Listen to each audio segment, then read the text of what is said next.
మన అఖిల్ చూడడానికి అట్లా పిక్చర్లా కనిపిస్తాడు కానీ మంచి మేధావి, క్రియేటివిటీ ఉంది ఇతరులో.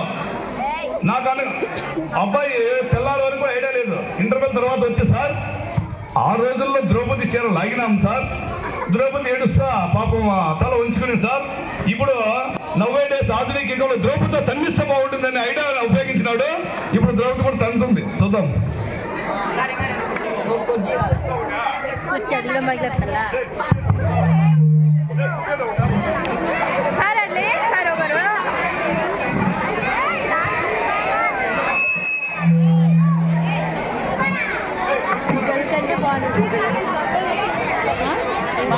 వేరే అనుకుంటా కానీ తల్లి అజడే వచ్చేసి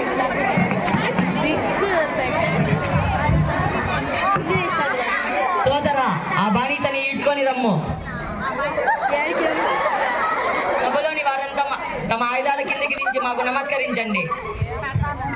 దుర్యోధన, ఏం మాట్లాడుతున్నావు నువ్వు? సభలోని వారంతా అంటే యుద్ధం ఓడిపోయిన తర్వాత మాత్రమే యోధులు తమ అస్త్రాలను కింద వదులుతారు, కానీ ఎప్పుడు పడితే అప్పుడు కాదు.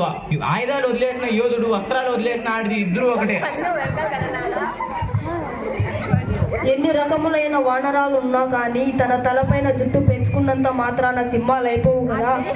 అలాగే యోధులు యుద్ధం చేసినంత మాత్రాన ఇలాంటి జూద సభల్లో కూర్చోరు. చూడండి ద్రౌపది ఎంత చక్కగా చెప్పిందో. జుట్టు పెంచుకొని కూతురులాగా ఉంటే ప్రయోజనం ఏమైంది? ఇట్లేమన్నా మీరు కూర్చుంటారా అని ద్రౌపది మానం చేస్తాను నిలుకో. దుర్యోధన, వెంటనే నీ సోదరుడైన దుశ్శాసనుని ఆజ్ఞాపించి ఆ బానిస యొక్క వస్త్రాలను విప్పదీయమను. సోదరా,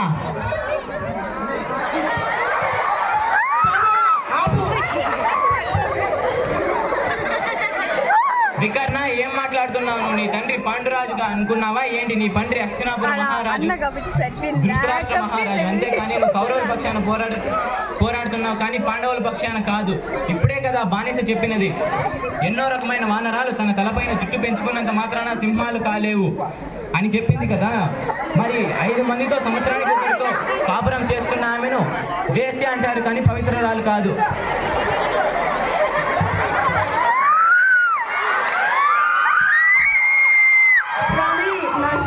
కాపాడండి.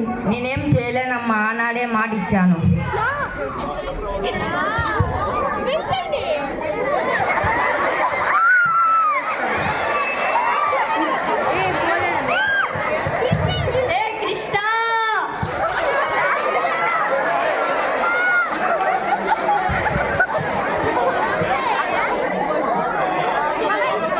ఇప్పుడు ఈనాటి ద్రౌపది.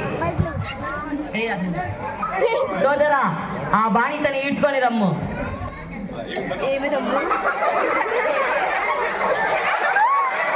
సోదరా, నీ తమ్ముడిని అలా తన్ని పడేసింది, నువ్వేమి చేయవా? ఇప్పట్లో మనం తిన్నం తినే అవకాశం లేదు. వికరణతో పాటు నేను పడుకునేస్తా.